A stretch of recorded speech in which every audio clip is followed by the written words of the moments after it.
My sister claimed I was a danger to my own kids, so I made sure she lost custody. I'm a 34-year-old single dad to two amazing kids, my son who's 8, and my daughter who's 5. Life hasn't always been easy, but I've worked hard to build a stable, happy home for us.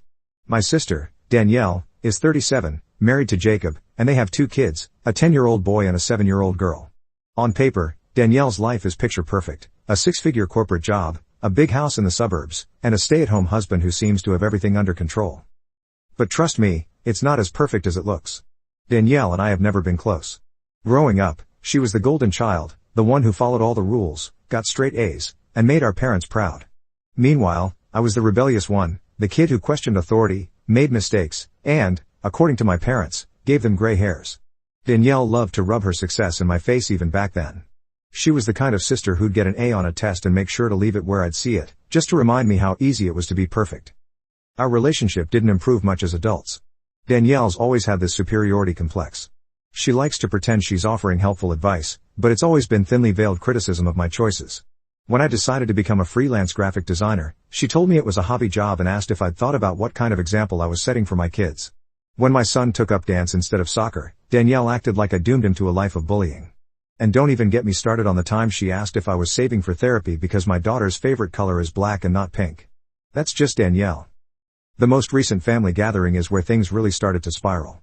It was a backyard barbecue at our parents' house, a rare occasion where everyone showed up. My kids were running around with their cousins, laughing and having a great time. But of course, Danielle had to make a comment loud enough for everyone to hear. She said something about how I let my kids run wild and how it's no surprise they never listen to anyone. I laughed it off in the moment because I've learned not to let her get under my skin, but I could feel the judgment from Jacob's side eye as he sat there, probably mentally comparing my parenting to their color-coded chore charts and screen time schedules. Danielle and Jacob are the definition of helicopter parents. Their kids aren't allowed to eat sugar, stay up past 7:30, or watch anything that isn't educational. Jacob is always posting these Pinterest-worthy pictures of their family game nights or homemade science projects, but their kids always look tired. It's like they're being raised in a pressure cooker. Meanwhile, Danielle acts like being a mom is a side hustle. She works long hours and spends most of her time at family events scrolling on her phone, only stepping in to bark orders or criticize someone else. About a week after the barbecue, my mom called me, clearly uncomfortable.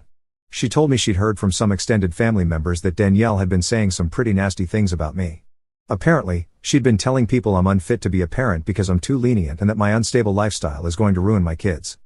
She even hinted that someone should call Child Protective Services to step in before it's too late. I was stunned. It's one thing to criticize me to my face, but to go behind my back and say things like that? To involve CPS? That's a whole new level.